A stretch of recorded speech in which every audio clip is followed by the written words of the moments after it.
There are a handful of big name players that are going way too overdrafted right now, whether it's because their name, the team they play on, or the season they had last year. I'm hoping that this video can give you a really good analysis on why I will be avoiding these players at all costs in my drafts. Now, an avoid players video is always going to be controversial, and I'm sure most of you in the comments probably won't like some of the takes I have here, but hopefully I can give you some valuable insight onto why I'm not drafting these players. My name's Mike, and let's jump into the video.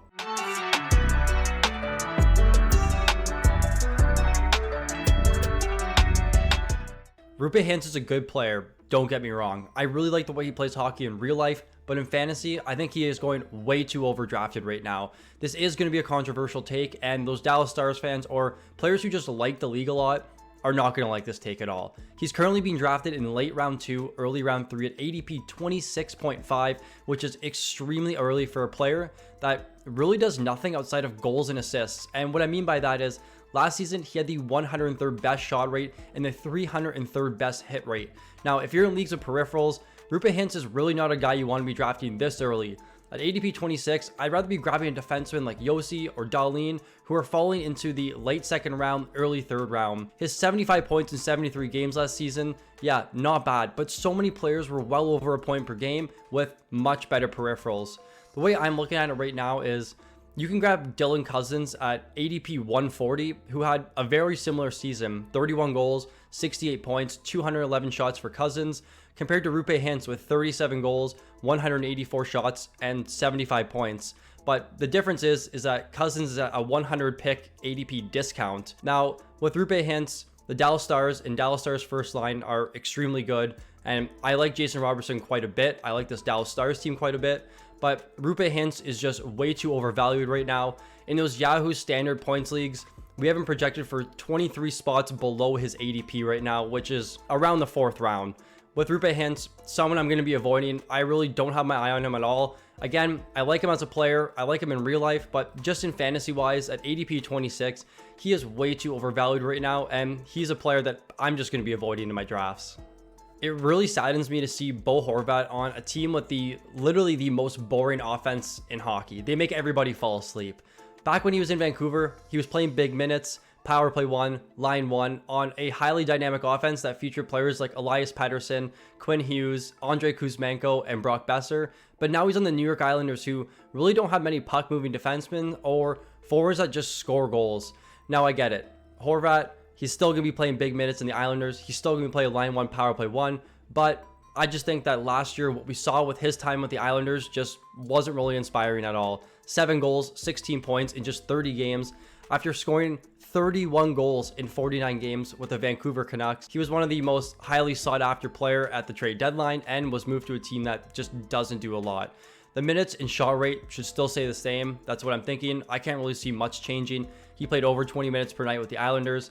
But I think here I pick 114. It's not bad, but still, his name is a little bit too big for me, and I just don't think I'm going to take him with the New York Islanders offense that just doesn't really do a lot. I know people are looking at Matt Barzal for maybe a little bit more of a bounce back season this year, but this Islanders offense still has not proved to me that they can score more than 3 goals in a game. They win off of the heels of Ilya Sorokin and not off the heels of their forwards that just don't really score many goals. So for me this year, I'm going to be avoiding Bo Horvat. He was a very good value pick last year, but I think at 114 here, I can find someone else like Sam Bennett, Joel Eriksson, Vincent Trocheck, or like I mentioned in last video, Dylan Cousins. Did any player have a better one-off season than Josh Morrissey last year? Maybe Ryan Nugent-Hopkins, but Josh Morrissey doubled his previous career high in points, previously 37, and then last year he had 76. This was crazy to me, and I really couldn't figure out why. Some people were saying with the new coaching staff that they just gave Morrissey the opportunity to do whatever he wanted, but the previous coach was Paul Maurice, and we saw the outcome with Brandon Montour over Paul Maurice. So it was a little bit weird to me, but I said to sell this guy at least 5 times last season, and then he just continued to prove me wrong and have a really strong 2022 campaign. Now, last year was a complete outlier year. His shooting percentage was up about 4%, but his power play production was the best we have ever seen in his career. He should still play big minutes. I'm expecting 25 plus minutes. There's really no one to steal his spot. Maybe Neil Pionk, but aside from that, their decor just really isn't strong. Do I like this Winnipeg Jets offense? I would say a little bit, Mark Scheifele, Gabe Vilardi, Cole Perfetti, and Kyle Connor, all very, very good players that could easily put up 60 plus points next year. But I think I'd rather just take a chance on John Carlson and Charlie McAvoy at this ADP, players that we know have proved it before in the past and have proved it before over one season span.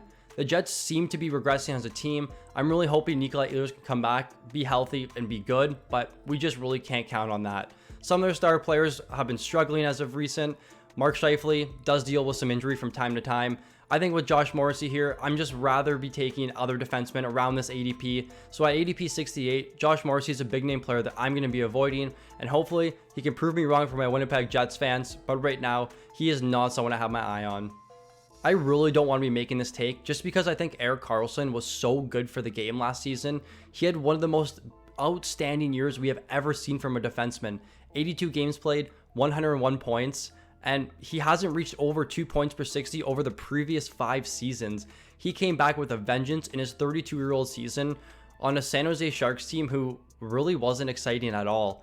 He had 25 goals last year, but his shooting percentage was nearly 2 times his career average. There was a time in the 2010s where he was the best offensive defenseman in the league, and he was a franchise player with the Ottawa Senators. Do I think it's possible that now he's made a resurgence and he's going to continue to be that defenseman we saw in the 2010s? I'm going to lean no. We know health is a huge issue with Karlsson in the past. He had 160 plus games played season over the last 5 years, and that was in his last season. Now, the problem with Karlsson is that he lacks peripherals really bad. With the change of scenery, maybe he still continues this torrid pace offensively on a Pittsburgh Penguins team who should be much better than the San Jose Sharks we saw last year. But if he doesn't have that high point season, he's not going to get there for you in the shots, hits, and blocks category. You can see below, we have him projected for just 170 shots, 28 hits, and 80 blocks. Those are really not exciting peripherals for me, and at ADP 39, he is going way too early in drafts right now. He has the 30th best shot rate, 209th best hit rate, and the 207th best block rate amongst all players in the league. Pretty much, if he's not putting up points, he's not fantasy relevant. I'm going to be avoiding him. I just think there's too much risk here on a Pittsburgh Penguins team that has Chris Letang, who is also going to be power play 1 with Karlsson. It's going to be interesting to see, but if he can stay healthy, I'm sure he'll have a good season, but I'm not taking the risk at ADP 39. I don't want to keep you here too long, so this is going to be the last player for this video. Linus Ullmark of the Boston Bruins had an outstanding career last year with a sub-2 goals against average and a .938 save percentage, a season that we just haven't really seen for a long time. A player I can remember looking back was like Brian Elliott on the St. Louis Blues. But the thing with Linus Ullmark is that he only started 49 games last season, and he's actually never surpassed 50 games in his entire career. I will say though, if you're in a categories league, he is still a viable option, but I think at ADP 30, you're more likely to just grab a goalie way later in the drafts with hopefully upside that Ullmark had last season. Right now, he is the goalie 6 off the board, and in points leagues, he should be falling way later than that. The reason being is that in points leagues, you want to be taking goalies that have a ton of volume and play a bunch of games, and we're just not going to see that with Ullmark. He has likely the most competent backup in the entire NHL in Jeremy Swayman, and that's a goalie that I would actually have my eye on to, at some point, potentially take the net over from Ullmark. Now, we can't safely project Ullmark for a 60% start share this season. It's more around 55-45 or very close to 50-50 what we saw down the stretch last season, and that's a concern for me. The Boston Bruins team shouldn't be as good as they were last year, although I still like them, but they lost their number 1 center in Patrice Bergeron, their number 2 center in David Krejci, and now they have Pavel Zacha manning their top line. They still have Marchand, McAvoy, and Pastrnak, who I think are 3 very elite players in the league, but because of Ullmark's lack of volume this season, I just can't get behind taking him at pick 30 and goalie 6 off the board. I think he should be falling to about goalie 10 to 12. We'll see what happens this year. I'm not really too excited about the Bruins and the Bruins goaltending as much as I was last year when they were completely on sale. So this is a big name player that I'm going to be avoiding in my drafts.